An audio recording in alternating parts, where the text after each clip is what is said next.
Do you think, Anne, if an animal were, let's say, to mangle your face beyond repair, what would you do? Go on with your life, or would you kill yourself? Probably kill myself in the most painful way possible. I'm going to kill you softly like Lauryn Hill, okay? And your face looks mangled. I remember reading about another monkey mangling another woman's face, and it's not the first time that it's happened. I don't have a lot to work with. This is the moneymaker, okay, right here. And right now, I'm still on minimum wage at this moment in time. Chimps, though, they go for very specific things. I mean, nobody trains them. I guess it's just a natural instinct. So they go for the face, the heels of your feet, and your crotch. Not only do they hurt you, but they embarrass you. They disfigure you, they immobilize you, and then they take away your ability to make more Brandons. But there's a menu item right now that I think that people should be flabbergasted that they are given this option that Burger King thinks is a great idea. You ever heard of the BK fish? I love it, actually. It's a slap in your face, Ann. I mean, they're calling it BK fish. Do you know the exact fish that is actually in the BK fish? Oh, I didn't think I was eating fish at all. I just figured they labeled it fish. It's such a low grade of meat that it actually tastes like fish. So you think that they went to the USDA. Their first meat got a D. This meat, the USDA said, this is not even edible. You gotta discharge this stuff. You gotta put it back into our rivers. Then they wait a couple of weeks. They pickle it. It turns into what would be a fish-type substance, and then they give it back to you. To me, I think it's a slap in the face to consumers because it's probably like fish tails, fish gills, fish penises, whatever you can get. Round that stuff up and call it fish. And I'm cool with that because it's a reasonably priced fish. So for you, it's just 2 for $5, and it doesn't matter what you call it. 2 for $5, anything, and I'll eat it. Okay. Would you do a McPork knuckle? Would you do a McSnout? I'm curious enough to try a McSnout. You would try a McSnout. And do you think there should be a dating site specifically for ugly people? It'd be great because then you can worry about the emotional side without having to worry to look good. You go on your first date, both of you are wearing sweatpants. Both of you have T-shirts that say the myth on the top and the legend on the bottom. Like, both of you are just disgusting humans. I'm with stupid. Hashtag snack goals. I'm at Disney for the food. You know, all those wonderful T-shirts that just tell you all you need to know about you. I definitely think that there should be a dating website where your peers judge you, and then you're put into a category, and say you're a 5, you're average. So you're only allowed to connect with other 5s. Or lower. You can go lower because I've seen a lot of 4s land 9s depending on the bank account. 4s can land 9s all day depending on how many zeros. So let's talk numbers here. 4 can equal 9 if there's at least 6 zeros in the bank. I just want ugly people to have a shot at getting together. So what if we just do 5 and down? 1 through 5. God, is that the new Monster.com? Is that the name rebranded? Really, the bottom of the barrel. I know. I mean, what do we call that thing? What do we call that site? Do we call it Fugly.com or do we try and get Monster.com? Are they using it anymore? How about we just try to convince all these ugly people to stay in their lane? We'll just call it stayinyourlane.com. I like that. So if you're a 4, you date other 4s. If you're a 3, date other 3s. You're not allowed to move up or down. If, let's say, you get some work done. Let's say you're a 4, but you have your teeth done, you get some Botox, maybe put in some contacts, you get some nice blue eyes. Okay. Now, maybe you moved up to a 6, but you have to submit a rebuttal, and then we decide whether or not you can move up. Wait, so there's a council? I want to be on that council. I want to call people ugly all day. I really do believe that this way we're giving people, this way they all have a shot at love, too. They should all have a shot. They should.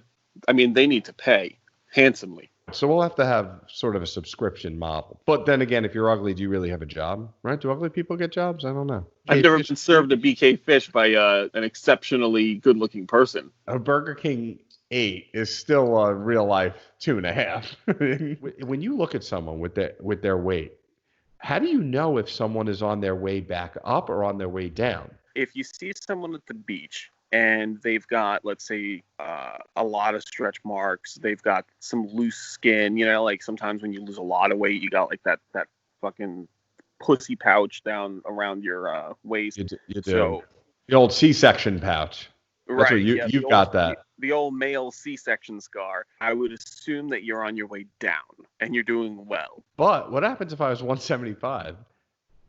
then I'm disgusting. Then technically I'm disgusting. So at any moment, you could either be great or disgusting. I keep my change under there. Like if I go through a drive-through and they hand me change, I'll just put it under that and just drive away. If you want, and I can get a seamstress to put a little zipper if you want me to really just bring that thing home, so you could put anything you want in there. We can just start putting stuff in there. Andy, where's my cell phone? I'm thinking about investing in hotels, but putting it in places that you would never dream of. Like where? Well, I don't know. Like, the movie Hotel Rwanda, you would never think about putting a hotel in Rwanda, and it got me thinking. What about Hotel Somalia? Do you think that would work if we start investing in places that no one else would, kind of making that bet that like 50 years from now, the civil war and the unrest will just not decimate this thing in like a day and a half, and it'll actually stay and people want to come? It's a long-term investment. Would you want to do something in Kuwait? Would you want to do like a big hotel with an oil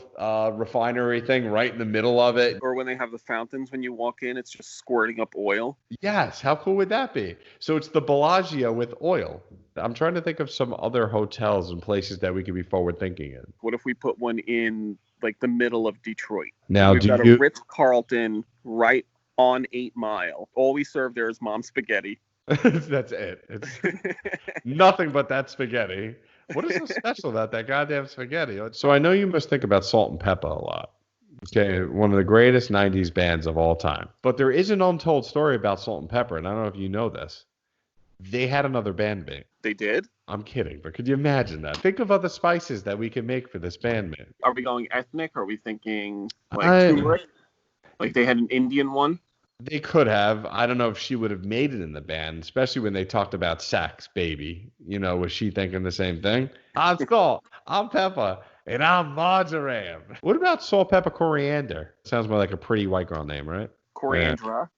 Yeah. Oh, coriandra, but that's not a real spice. Cinnamon, that's like a real stripper name. That's a stripper name. It could be like a really slutty one. Like the rest of them were kind of slutty. Like this one's just like a straight up prostitute. Let's talk about sex. And then she's like, let's talk about giving me hundos to really have sex. And they're like, okay, let's talk about sex, baby. Let's talk about cock. Let's talk about my lack of a gag reflex.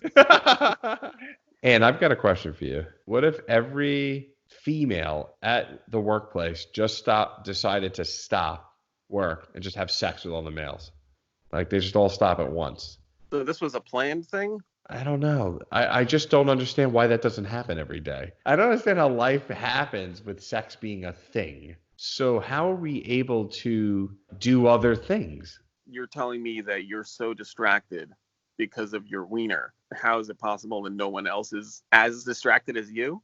Yeah, I'm saying how are we actually able to make advances in medicine or anything? Everything exists because it only happens in those few moments when you're not doing it. That's right. Things happen because we're not having sex. So how is it that we don't want to have sex so much? Whoever created us, how did they have that turn off switch? Or some people, I guess, don't have it. That's the way they go into porn. Those are the professionals. They never stop. And then everyone else just takes a break so that they can be productive. Why aren't priests more productive? I feel like somebody who has given up that portion of their life, should be like the most productive person in the world. They should be, on a daily basis, you should be able to build a house, build a car for someone, start a business. I guess, but there are lots of people not getting laid because not because they choose to, but because they're too ugly or undesirable anyway. So you're saying that everyone that can't get laid should be the most productive person in the world? The opposite probably happens. There's probably so much pent up aggression. But if it's not happening, and that's part of my hiring process, if I'm looking for a contractor, if they're good looking, I know that they're getting some. I'm not hiring him because he's got other things on his mind. Okay, so you want so you hire based on ugly. So now that's a different story. It used to be hiring based on good looks. You hire based on bad looks. Yeah, if you're ugly, I know you're not getting any. There's no distractions. You'll be there on time. Okay, and then you're fired. I'll take that as a compliment.